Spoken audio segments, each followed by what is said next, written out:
Thank you, Amy. Thank you to my amazing fiance, Ginger. I love you with all my heart, and I can assure you the best is indeed yet to come. Keep fighting. After the Russia hoax, the knockoff Ukraine impeachment sequel, and an election that was stolen as a consequence of illegal last-minute changes to the rules, folks have sort of gotten to know that I'll take on the establishment of both parties, and I wouldn't have it any other way. We have your back. That is the sentiment I have heard from thousands of Americans at restaurants, walking through public parks, sometimes just out on the street, in emails, online donations. And I can't tell you how much it means to me. This past week has been full of encouragement. From President Trump, Marjorie Taylor Greene, and Jim Jordan, to the MAGA nation that shares so much love. So let me assure you, I have not yet begun to fight. For the country I love and for the nation that I know benefits from America First principles. I'm built for the battle, and I'm not going anywhere. The smears against me range from distortions of my personal life to wild, and I mean wild, conspiracy theories. I won't be intimidated by a lying media, and I won't be extorted by a former DOJ officials and the crooks he is working with. The truth will prevail. I hail from Northwest Florida, a land of heroes. I represent the district that's got the highest concentration of active duty military in the country. Military families are not just a feature of my community, they are the defining characteristic. Serving them, fighting against the endless wars that ravage their lives and families, it weighs on me as the most serious and somber obligation of my service. It inspires me to be at my best so they can be at their best. But heroism does not just erupt on the battlefield. Inspiration is often drawn from those closest to us when regular folks do spectacular things. This is a Women for America First event, and it seems like the perfect place to celebrate the excellence of some America First women. And so I want to take this opportunity to tell you about some of my heroes. Isabella is an immigrant to our country.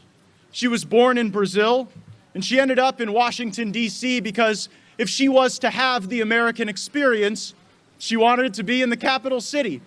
She loves the monuments and the architecture and what those things say about the ambition and vision of a great nation. What do people do when they need jobs in Washington, D.C.? Well, they go to Capitol Hill. Isabella applied for any job that was available, and she ended up working for Congresswoman Sheila Jackson Lee.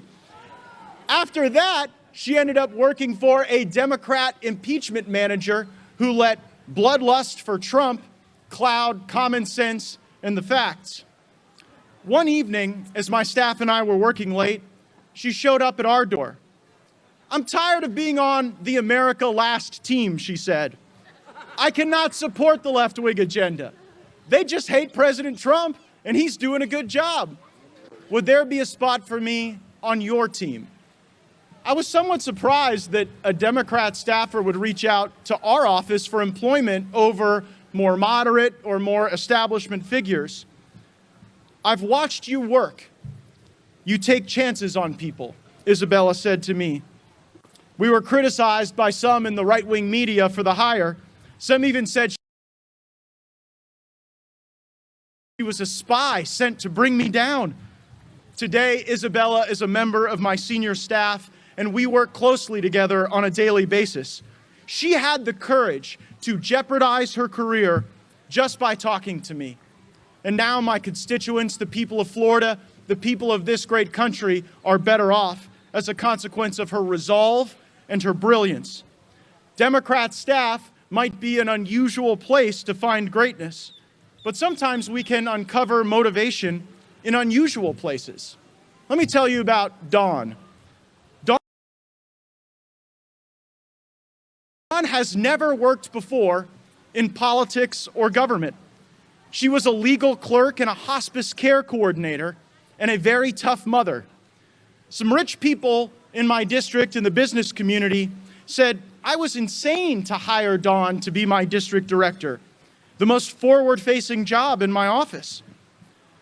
I figured someone who could manage the logistics of litigation and also provide comfort and care to dying people was precisely the type of person that I would want fighting for the folks back home. The downtown crowd said I should consider a better-known leader with political connections. All of the recommendations they sent me were, predictably, men. I take the words of Margaret Thatcher to heart. If you want something said, get a man. If you want something done, hire a woman. Dawn has recovered millions of dollars for people in my district who were unfairly treated by government. She helped veterans restore their benefits that they had earned. She even one time helped me rescue school children that were stuck in Costa Rica and had lost their passports. Mama Dawn, we all call her. And all she needed was a chance to lead a great team, a chance that too many women are passed up for. She is the grit and soul of our operation. Allison was living a very comfortable life not far from here in Naples, Florida. She had already thrived as a business executive and a key member of leadership teams. She didn't need work or Washington, but she had an anxiousness, a desire to be in the fight. She saw the good that President Trump and our team were doing, and she wanted to be in the arena. Allison left me 5 voicemails before I even returned her call. Besides, 40-year-old intern is the plot of a Vince Vaughn movie. It is not a career trajectory for most people. I'll come answer the phones for free, Allison said. She took an unpaid internship, and then a paid internship, and then the lowest salaried position in my office. And she earned her promotions with her hard work. She is now my director of operations and a member of my senior staff. She had 0 Capitol Hill experience, but she earned her way every step of the way. You know, there are so many powerful forces in Washington that fight against the America First agenda, and I find them in both parties. They want trade deals that screw over American workers for the bottom line of some business or some corporate profit or vesting opportunity on Wall Street. They want illegal immigration to drive down American wages, and they want bloody wars to last forever. It takes people like Allison who battle not for the money or self-adulation, but for love of country to win. And we will win. We must win. For there is no place to turn. There is no distant land to convert to our purposes should America fail. Hey guys, did you know we have a podcast called WJ Live? The Western Journal's mission is to equip readers with the truth, and that's the same mission we have on WJ Live. You'll hear from writers, editors, and special guests on the most important topics of the day. You can catch us Monday, Wednesday, and Friday at 5 p.m. Eastern and 2 p.m. Pacific, right here at youtube.com/WJ Live. While you're there, help us out by subscribing and hitting the bell so you don't miss any future episodes. See you there.